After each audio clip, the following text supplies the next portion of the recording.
মনে রাখবেন, আমি কিন্তু একটা ব্রিজ করে দিচ্ছি, জানেন তো, 1100 কোটি টাকা খরচ করে কালনা থেকে শান্তিপুর 15 মিনিটে পৌঁছে যাবেন। অনেক কাজ শুরু হয়ে গেছে। কতটা হয়েছে গো? কাজ শুরু হয়ে গেছে, টাকা দিয়েছি 1100 কোটি টাকা।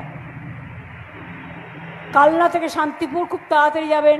ওখানে 100টা শিবের মন্দির আছে, 108টা। আবার ওখান থেকে চলে এসে এখানে চলে আসবেন শান্তিপুরে। এখান থেকে নবদ্বীপ ধামনা আছে, এখান থেকে ইস্কন আছে, কত ঘোরবার জায়গা।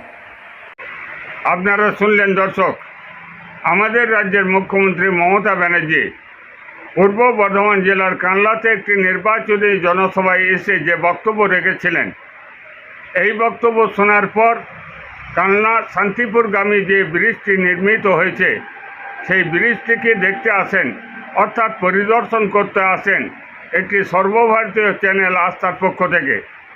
আস্থার যে প্রতিনিধিরা তারা দর্শকের কাছে গেছেন, জনগণের কাছে গেছেন। ওই ব্রিজটির প্রশ্নে জনগণ কি বললেন আপনারা তাদের মুখ থেকে এখন শুনে নেন। টাকা দিয়েছি 1100 কোটি টাকা। দেবেন আর ব্রিজ হয়ে গেছে তো, মিটিং এ বললো তো। তাহলে কি কোথায় ব্রিজটা? ব্রিজ চোখে দেখতে পাইনি, ব্রিজ হয়নি ঢপ। আর ব্রিজ হয়ে গেছে তো, মিটিং এ বললো তো। তাহলে কি কোথায় ব্রিজটা? ব্রিজ চোখে দেখতে পাইনি, ব্রিজ হয়নি ঢপ। চলুন একজন ব্যবসায়ী কি জানিয়েছেন আমাদের কালে সুজাতাকে শুনবো। এখন আমরা ওপার শান্তিপুর থেকে আসলাম। আর কি করেন আপনি? আমাদের দোকান আছে একটা, বাস ওই দোকানে রোজ যাওয়া আসা করতে হয় এখানে আমাদের। কোথাকার বাসিন্দা? আমরা যে কালনার। কালনার বাসিন্দা। হ্যাঁ হ্যাঁ হ্যাঁ। আচ্ছা, এখানে তো ব্রিজ হচ্ছে। এটা হচ্ছে অদৃশ্যমান ব্রিজ, ঠিক আছে, যে ব্রিজ দেখা যায় না। ব্রিজ হয়েছে তো, এই ব্রিজ কেউ দেখতে পাবে না। হ্যাঁ, এখন মোটামুটি 6-7 বছর আগে শুনেছিলাম যে ব্রিজ হবে, তো দেখতে পাচ্ছি মনে হয়েছে, কিন্তু অদৃশ্যমান তো কেউ দেখতে পাবে না। হ্যাঁ, ভূতই একমাত্র দেখতে পারবে।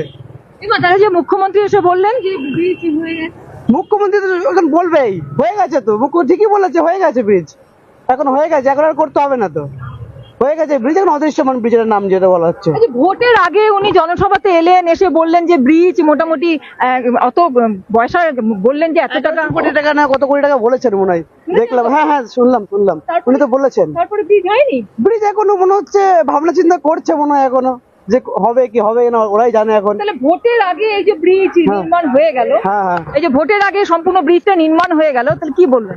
এখন আর কি বলবো, ভালো কাজ করেছে। এত সুন্দর কাজ কেউ করতে পারে? কেউ করতে পারে না, খুব ভালো কাজ করেছে। আশা করে দেখা যাক আগে কি হয়।